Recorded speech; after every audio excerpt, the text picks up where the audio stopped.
Have you lost a lot of weight? Now you're trying to figure out how to keep it off and do it the right way. Watch this. Our next caller is Bobby from Virginia. Bobby, what's up? Hey, you look familiar.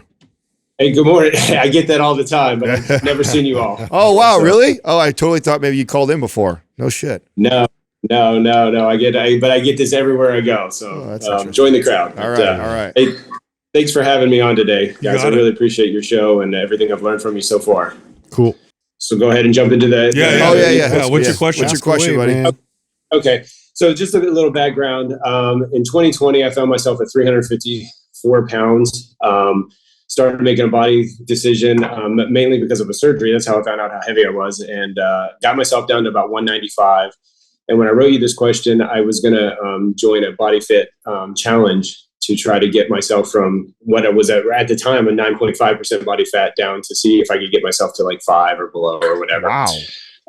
I decided to forego that event at this time just due to listening to you all and everything. But I started MAPS Anabolic, and I've gone from about 195 to about 205, and that's just been in the pre-phase thing. So I'm freaking out a little bit because that's a lot of weight. Again, I have this kind of mental thing now after losing so much weight, but I haven't tested my body fat yet. I'm going to do it next month just to see where I'm at, just to make sure that I'm, am gaining muscle. I feel like I am because of strength and size of clothes and that sort of thing. But anyways, I'm 45, 6'5", so I know my body can probably take on a lot more muscle and pounds. But again, so I wanted your recommendation on what I need to do or what you would suggest to gain muscle, but also lose body fat. Maybe I'm approaching this wrong after listening to you guys now for 2 months. I probably am. So I'll shut up now. If you're sitting around 10%, I would go gain. Okay, yeah. Can we just I want to get some clarity on like how amazing this is, what you've done here. You've lost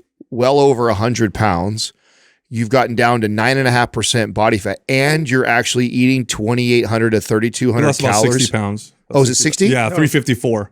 No, to 195. No, bro. Do your math. Holy 160, bro. Oh, wow. Yes, dude. You've lost. Is that right? Is this all right? Yeah, that's right. Yeah, bro, you understand how crazy that That's is? insane. Yeah. And he's at 9.5%, and he's eating 2,800 to 3,200 calories. Now, granted, I know you're 6'5", and so we have room to bump our calories, but bro, you're in a fucking really good play, and you did a really good job. So right now you're at 205, you said? Yeah, right around 205 right now. Because he bumped his calories. 205. If you were sitting at like less than 10% going into that, Yeah, bro, you're good. You're doing okay. I mean, that 10-pound weight gain, some of it you're stronger. You said you're stronger. So some of it's muscle, some of it's probably water. Mostly water. Yeah, in the muscles. Do they feel fuller? Do they feel tighter? Do you get better pumps when you're working out? That's probably a lot better pumps. That's probably what's going on. Now I see here that you work out between 14 to 16 hours a week. Yeah. Whoa. Yeah, and that's a combination of lifting, even walking the dog, stuff like that. But activity. I'm recovering from it. Like prior to this summer, I was running 150 to 200 miles a month. I got this muscle injury in my shin around May, and I dialed that back and I started swimming. So swimming is most of what I do now. I will run once or twice a week. I like to do like a sprint session where I run for 3 minutes easy, sprint for 20 seconds for 10 minutes after I lift. Like I said, these are after I'm doing the functional days in anabolic, because I've been on that now for the past month. So that's the only running I do. Now I'm actually in Miami this week, and I've run a mile a morning just, on the beach because it's nice, right? And I do enjoy running, but it was hurting my body. I was always stiff or whatever. But now I feel great. I feel bloated and full, and I don't know. It may just be I need to go do this for a few months because I never really lifted. I only did push-ups and then like some light dumbbells. This is in your head, bro. Yeah, this is in your head. It's all Just in your getting head. used to it. I would go with the slow reverse diet, so kind of slowly bump your calories over time, and focus on getting stronger through MAPS Anabolic. And you're going to build muscle. You might get leaner. You'll probably stay the same. But you might get leaner, not because you lost body fat, but because you gained lean body mass. So your current fat mass will be measured as a lower percentage of your overall body weight. But I would do like a nice clean bulk, meaning, if you're eating between it says here between 2,800 to 32 calories a day, I would keep it around 3,000 to 3,500, something like that, just so it's a little higher than normal. and then just get stronger. That's the direction I would go. I wouldn't go, I wouldn't try and get leaner than the 9.5%, unless you really want to. But when you get down below 9%, especially coming from where you came from, you start to get to it's not sustainable. It's the unhealthy range, and it starts to affect hormones negatively and all that stuff for most people. Well, let me tell you too what, if you're my client or say my friend, the goal I would want you to have. It's your body, it's your choice. You could do whatever you want. But what I would want you to do is I'd want you to get to a place where all the swimming and running and all the stuff that you're doing, that you don't need to maintain your calorie intake and your physique where you're at.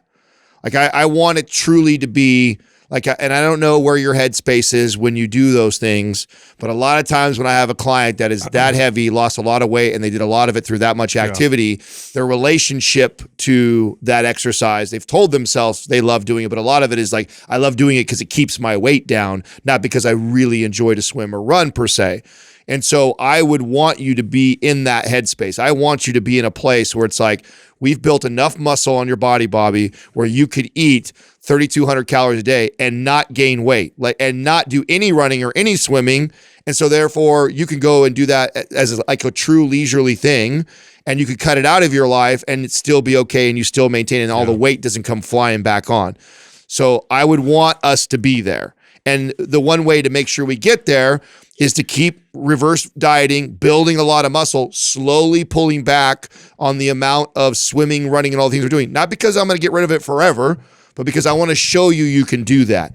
I want to show you that you're going to have a time in your life, Bobby, when you're not going to be able to do all that running, all that swimming, stuff like that. And I want you to feel like you're in control of your weight. Not that it's going to like come piling back on because all of a sudden you stopped doing all that activity. And I can prove that to you by building your metabolism up through building muscle, through strength training.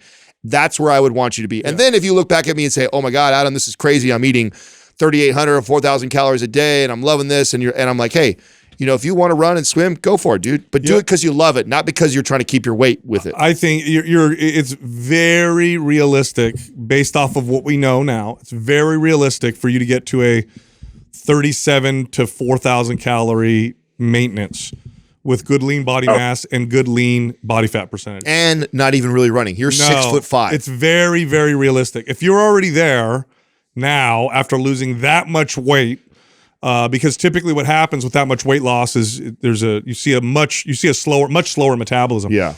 So if you're already at 28 to 32 maintaining, it's very realistic over the next 6 months, I'd say, of just focusing on strength, slow reverse diet, building muscle, hitting protein, to get up to 3,700, maybe to 4,000 calories, and stay pretty damn lean.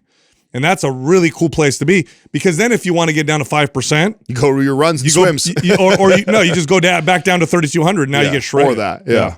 But you have all that flexibility. I mean, man, you're in a great place, Bobby. I mean, you really are. You've done a good job thus far getting here, and not a lot of people could get away with it. Get strong. Yeah. If you really focus on getting strong, you're going to be blown away by how your body looks. I want to. You have MAPS Anabolic. I'd like to put you in our forum. I'd like to hear your journey as you're going through, and and I'd like to be that support for you when you get in your own way, because that's going to happen. I already know that. This is what the hardest part you're going to have. Well, you're already saying you feel funny because you gained 10 pounds. Yeah.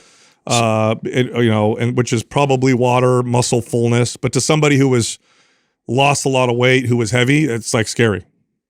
No, yeah. It's a mental thing. And even my wife's, if you hear people in the background, she's been telling me the same things now that I hear from you all. Like, I never enjoyed the weightlifting.